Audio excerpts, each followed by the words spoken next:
बिस्मिल्लाहिर्रहमानिर्रहीम। अस्सलाम वालेकुम students and viewers. Sir Zafar YouTube के यूट्यूब चैनल से कैसे हैं आप लोग।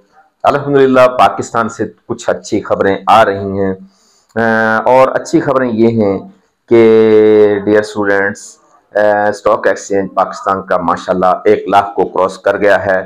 बहुत अच्छा चल रहा है हमारा स्टॉक एक्सचेंज। इसके अलावा स्टेट बैंक ऑफ पाकिस्तान ने एक बड़ा अच्छा काम किया कि आपका जो बैंक रेट है, शरह सूद जो है उसमें बहुत कमी कर दी है।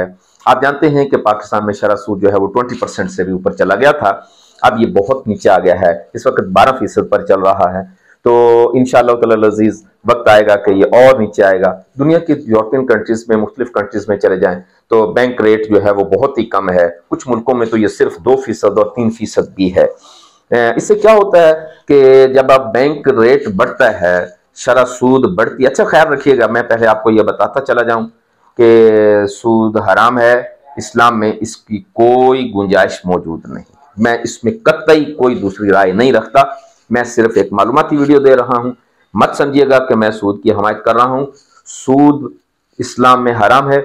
मैं एक अल्हम्दुलिल्लाह मुसलमान हूं, तो इस नाते से मैं सूद को लाइक नहीं कर सकता, ना मैं इसकी हमायत कर सकता हूं। मैं तो सिर्फ एक बात कर रहा हूं कि इससे फायदे क्या है, नुकसान क्या है, ये बात नहीं कर रहा। मैं तो सिर्फ एक बात कर रहा हूं कि इस वक्त शरह सूद जो है वो कम होगी। इससे थोड़ा सा सोसाइटी में, मुआशरत में फर्क पड़ता है। जब शरह सूद ज्यादा होती है तो होता क्या है कि लोग, फर्ज करें कि आप 1 करोड़ रुपए कर्जा लेते हैं और 20%, 22% जो शरह सूद है, तो 1 करोड़ रुपए लेकर साल के बाद 1 करोड़ वो वापस करना है, प्लस में आपको 22 लाख 23 लाख रुपए एक्स्ट्रा पे करना है इंटरेस्ट की सूरत में।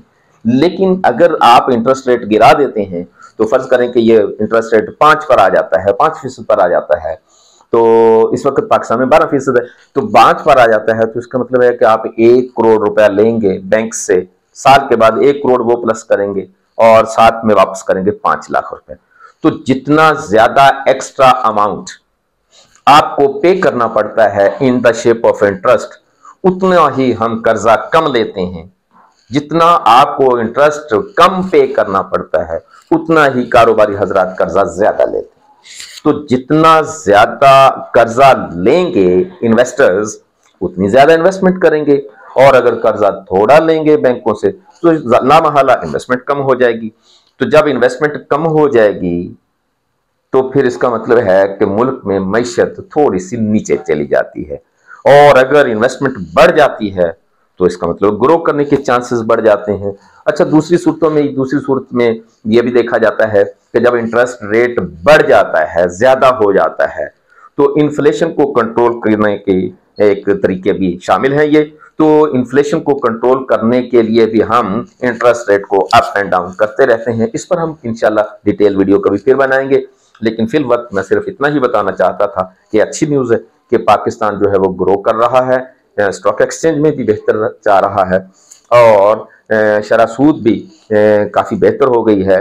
लेकिन मैं एक छोटा सा सवाल करना चाहता हूँ अरबाब इख्तियार से, वो ये कि इंटरेस्ट रेट भी गिर गया, स्टॉक एक्सचेंज भी पाकिस्तान की बहुत अच्छी जा रही है। सवाल सिर्फ इतना सा है कि इस मईशत के मस्बत इशारिये का असर आम आदमी तक कब पहुंचेगा। आम आदमी तो वैसे ही पिस रहा है, गो कि इस वक्त महंगाई बढ़ नहीं रही, तकरीबन कंट्रोल पर है, कम नहीं हो रही, बढ़ भी नहीं रही, लेकिन कम भी तो नहीं हो रही। अगर हम ये सारी की सारी चीजें देखें तो शरह सूद का कम होना एक अच्छी बात है। मैं तो कहता हूं अल्लाह करे पाकिस्तान से शरह सूद 0 हो जाए। सूद का इंटरेस्ट मुझे नहीं अच्छा लगता, कारोबार अच्छा नहीं है, मैं इसकी हमायत नहीं करूंगा, नहीं कर सकता। 0 हो जाए, वाह वाह क्या बात है। इंटरेस्ट फ्री बैंकें हो जाएं, तुम्हारे बैंक्स इंटरेस्ट फ्री हो जाएं।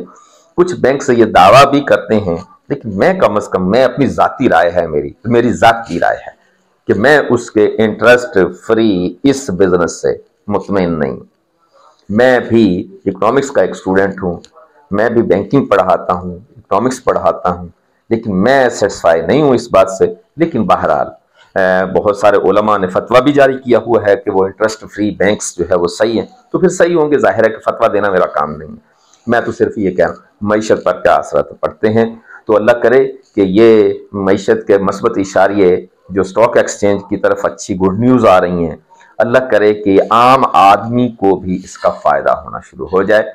भाई देखें, एक आम आदमी का कोई ताल्लुक नहीं होता इस बात से कि इंटरेस्ट रेट कहाँ जा रहा है, स्टॉक एक्सचेंज क्या कर रही है। एक आम आदमी ने तो सिर्फ ये देखना है कि भाई मुझे कौन सी चीज कहाँ मिल रही है, मुझे सब्जी, मुझे फल, मुझे खाने पीने की अशिया किस रेट पर मिल रही है, मुझे कुछ सेव हो रहा है कि नहीं, मेरी इनकम में कुछ इजाफा हो रहा है कि नहीं, मेरे एक्सपेंसेस में कुछ कमी हो रही है कि नहीं, मेरी सेविंग्स में कुछ बेहतरी हो रही है कि नहीं, क्या मैं तो अपनी लाइफ उधार पर नहीं गुजार रहा। आम आदमी के सोचने की ये चीजें हैं। Stock exchange, interest, banking system, ये आम आदमी को सोचने की चीजें नहीं है। तो मेरा ख्याल है कि हुकूमत से अपील है कि वो आम आदमी की वेलफेयर के लिए कर भी रही होगी हुकूमत, मैं इनकार तो नहीं कर रहा, लेकिन आम आदमी की वेलफेयर के लिए भी अगर गवर्नमेंट काम करना शुरू करे तो मेरा ख्याल है ज्यादा अच्छा हो जाएगा। थैंक यू वेरी मच, आपका बहुत सारा शुक्रिया। अपना ख्याल रखिएगा। हाजिर होंगे एक नए टॉपिक के साथ। वस्सलाम।